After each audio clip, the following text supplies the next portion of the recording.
Dimanapun Anda berada, saya ucapkan banyak terima kasih telah setia di channel kami. Semoga kalian semua selalu senantiasa dalam lindungan Tuhan Yang Maha Esa. Malam itu, aku terbangun karena ada rasa yang berbeda. Lampu padam, dan yang terpenting bagiku, keinginanku akhirnya terpenuhi. Aku pikir itu suamiku, yang biasanya hanya bertahan 10 menit. Tapi kali ini berbeda, hingga 1 jam lebih. Kebaikan-kebaikannya itu membuatku merasa seperti saat masih pengantin baru. Ini yang ingin aku ceritakan saat kejadian waktu itu. Dan beginilah cerita selengkapnya. Malam itu aku harus menerima kekecewaan lagi, seperti malam-malam sebelumnya. Apalagi tak lama kemudian, ku dengar dengkuran Mas Ratno, suamiku, tanpa memikirkan perasaanku. Aku sudah terbiasa dengan keegoisannya, setiap kali menunaikan kewajiban bersama Mas Ratno. Selama 2 tahun menikah, bisa dihitung berapa kali aku mendapat kebahagiaan yang sempurna. Dan aku bingung, harus mengatasi keinginanku yang belum terpenuhi. Kadang terlintas di pikiranku untuk meninggalkannya. Tetapi Mas Ratno begitu baik, kepadaku dan juga kepada keluargaku. Dia selalu menjamin fasilitas orang tuaku, serta membiayai sekolah adikku. Hanya saja untuk urusan batin, Mas Ratno memang bukanlah seseorang yang pas untukku. Keesokan paginya, aku menjalankan rutinitasku sebagai istri, menyiapkan sarapan untuk Mas Ratno yang akan berangkat ke kantor. "Ma, Papa berangkat dulu ya, Mama baik-baik di rumah." "Iya Mas, hati-hati ya," jawabku. Hari itu, Rudi, anak tiriku, akan datang untuk menumpang di rumah kurang lebih selama seminggu, karena mobilnya diperbaiki. Jarak tempuh ke kampusnya juga lebih dekat dari rumahku. Mas Ratno adalah seorang duda, berusia 43 tahun. Selisih 10 tahun dariku. Dari pernikahan sebelumnya, ia memiliki putra bernama Rudi, berusia 24 tahun, yang selama ini tinggal bersama kakek neneknya di kota. Ibu Rudi memilih pergi bersama selingkuhannya, sejak Rudi berusia 21 tahun. Awalnya, aku sempat ragu memilih Mas Ratno, karena statusnya dan faktor usia. Namun seiring berjalannya waktu, Mas Ratno menunjukkan tanggung jawabnya, terutama pada keluargaku yang mengalami masalah ekonomi. Dengan dukungan orang tuaku, aku akhirnya memilihnya sebagai suami. Meskipun selama 3 tahun membina rumah tangga, kami belum dikaruniai momongan. Kami tidak mempermasalahkannya, dan tetap percaya suatu saat nanti akan memilikinya. Aku memasak agak banyak hari itu, karena Rudi akan tinggal sementara. Semua hidangan sudah kusiapkan di meja makan. Tak sampai 1 jam, terdengar deru mesin mobil tiba. Aku buru-buru menyambut mereka. "Rudi, apa kabar? Gimana kuliahmu?" tanyaku. "Baik, Bu. Lancar-lancar aja." "Ibu, apa kabar?" tanya Rudi. "Baik juga kok," jawabku. Kami memang jarang bertemu, hanya saat lebaran atau acara penting, sehingga kami sama-sama canggung. Setelah sarapan, Rudi menuju kamar yang sudah disediakan. Aku melangkah mengikuti suamiku ke kamar. Mas Ratno berkata, "Mah, Papa kayaknya harus lembur di ruang kerja, soalnya banyak berkas-berkas yang Papa bawa dari kantor." Aku menjawab, "Iya ya, Pak." Tapi sebelum kerja, tiba-tiba suamiku menjeda ucapannya sambil memberi kode sunyi, dan aku paham. Sambutan dan perhatian pun diaturkan, dan kami sama-sama hanyut. Hanya saja, seperti biasa, 10 menit langsung lunas. Mas Ratno sudah mengakhiri rapat paripurna itu, padahal aku belum meraih apa yang kutunggu-tunggu.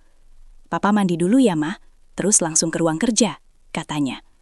Aku tersenyum getir dan merapikan diri. Aku tak ingin berdebat dan membuatnya sedih dengan ketidakbahagiaanku. Selesai mandi, Mas Ratno langsung pergi ke ruang kerjanya, seolah mengabaikan kekecewaanku. Aku mengambil ponsel dan memeriksa sosial media sampai terlelap. Tiba-tiba, aku tersentak saat merasakan adanya perubahan berbeda dari diriku. Sesuatu yang memberi perhatian lebih. Aku mencoba membuka mata, tapi semua gelap karena lampu dipadamkan. Bukannya panik, aku malah senyum-senyum, mengira itulah Mas Ratno. "Tumben, ingin lagi. Tapi kenapa lampunya harus dipadamkan sih?" gumamku. Tapi aku tak memperdulikan masalah lampu. Yang terpenting bagiku saat itu, masalah-masalahku bisa terselesaikan. "Kok tiba-tiba gini sih, Pak?" tanya aku di sela-sela kebaikan itu. Tapi tak ada jawaban. Mungkin Mas Ratno malu, jadi aku tak bertanya lebih lanjut. Jujur, aku merasa yang kulakukan dengan Mas Ratno saat itu sungguh berbeda dari biasanya. Yang biasanya hanya 1, 2, 3, hore. Saat itu justru sebaliknya, kebaikan-kebaikannya membuatku merasa seperti pengantin baru. Sampai pada saat banjir bandang melandaku, dia masih tetap konsisten dengan kebaikannya. Rapat paripurna itu berakhir, dan aku terlelap dengan perasaan bahagia dan berbunga-bunga. Pagi harinya, sinar mentari muncul dari celah jendela. Aku enggan beranjak, tetapi teringat harus menyiapkan sarapan. Untuk Mas Ratno dan Rudi, akhirnya aku bangun. Kulihat Mas Ratno sudah duduk rapi di meja makan. Tapi anehnya dia tidak membangunkan aku.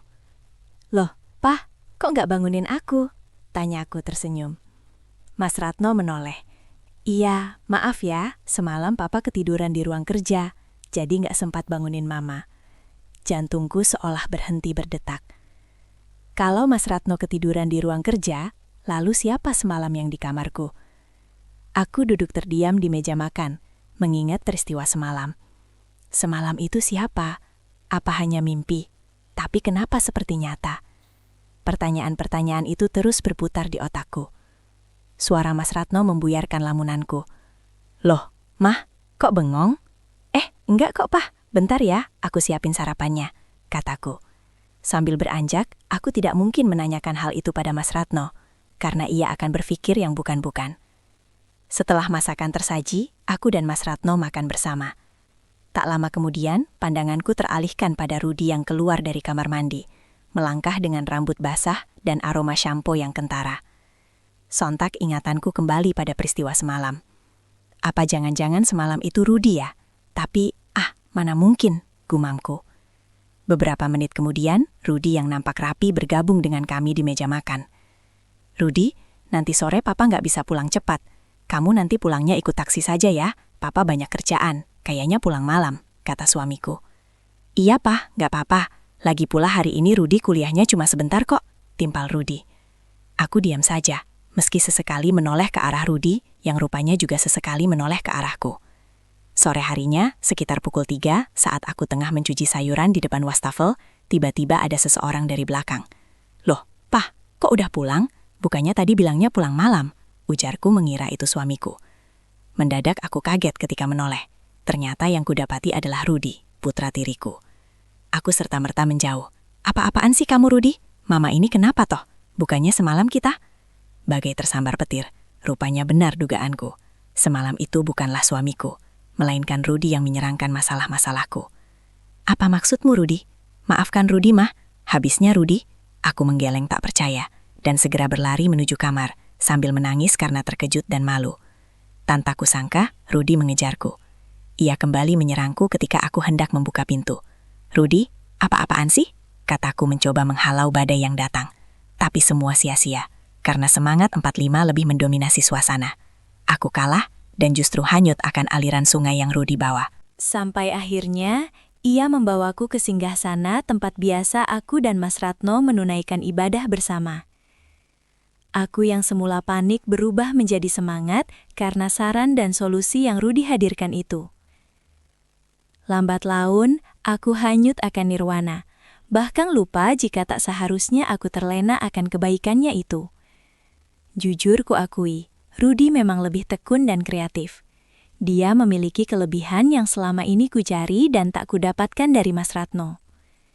Sejak hari itu, hidupku seolah berubah drastis karena adanya Rudi di rumahku.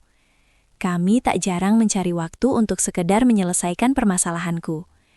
Rudi sudah mengerti alasanku mengapa aku menerima kebaikan itu. Dan dia memaklumi, bahkan meyakinkan aku jika semua akan baik-baik saja. Aku memang jahat, tapi mata hatiku seolah dibutakan oleh sikap putra tiriku itu. Rudi, kalau nanti papamu tahu masalah ini gimana? Tanyaku suatu ketika. Rudi akan jelaskan semua ke papa, Mah. Jawaban itu justru membuatku tenang dan yakin semua akan baik-baik saja. Singkatnya, seminggu kemudian mobil Rudi selesai diperbaiki, yang berarti dia akan pulang ke rumah kakek neneknya lagi. Rudi, hari ini kamu pulang? Tanya suamiku saat sarapan pagi. Rudi mengangguk. Ya sudah, kamu tunggu mobilmu datang ya. Papa mau ke kantor dulu, timpal suamiku. Setelah suamiku berpamitan, di rumah hanya ada aku dan putra tiriku. Kami masih berdiam diri di meja makan dan enggan beranjak. Aku merasa sedih, karena baru seminggu hidupku berwarna lagi. Tapi selanjutnya harus berubah suram. Kembali. Rudi, kamu yakin akan pulang hari ini? Terus Mama gimana? Tanyaku. Gimana apanya, Mah? Rudi kan masih bisa kesini lagi. Lagi pula rumah kakek kan gak jauh dari rumah ini, sahutnya. Kamu janji ya sering-sering kesini? Tanyaku. Rudi beranjak dari kursi, melangkah ke arahku, mendekat lalu berkata, Rudi janji, Mah. Lagi pula mana mungkin Rudi bisa lama-lama jauh dari Mama. Tapi apa, Ruth? Selagi Papa pergi, apa Rudi boleh? Ucapnya di dekat telingaku. Aku tersipu, karena tahu pasti arti maksud ucapannya. Pagi itu aku kembali hanyut akan nirwana ketika Rudi mulai mempresentasikan ketekunannya. Aku tak lagi memikirkan piring sisa makanan atau membersihkan dapur. Yang ada di benakku hanya ada keceriaan. Lantaran Rudi lagi-lagi bisa membuat suasana hatiku yang semula murung menjadi lebih syahdu. Kami memanfaatkan waktu terakhir itu sebaik-baiknya, sebagai tanda perpisahan dan sebagai bekal. Entah sudah berapa kali aku tiba di pangkalan udara. Tapi yang pasti hari itu, sejak pagi hingga sore, tak ada waktu yang terlewatkan untuk menyarankan solusi-solusi permasalahan itu. Sore harinya, selagi suamiku belum pulang, sempatkan waktu untuk membantu Rudi mengemasi barang-barang. Sambil berkemas, sesekali aku tertawa karena candaannya. Hal yang jarang sekali aku lakukan bersama Mas Ratno. Singkatnya, sudah seminggu Rudi pergi. Kepergiannya membuat suasana rumah dan suasana hatiku berubah pula. Biasanya setiap sore, aku selalu menyambut kepulangan suami dan kekasihku yang tak lain putra tiriku sendiri. Tapi sejak Rudi pergi, semua terasa berbeda. Tak ada lagi senyum yang aku tunggu. Tak ada lagi gurauan yang membuatku tertawa. Kendati demikian, kami masih saling komunikasi, seperti bertukar pesan atau telepon-teleponan ketika suamiku pergi bekerja. Kira-kira 2 minggu kemudian, di hari Senin pagi, Rudi mengirim pesan jika ia ingin bertemu denganku. Dia mengajakku ke sebuah penginapan, dan di sana kami saling melepaskan rindu dan menghabiskan waktu hingga puncak 7 kali.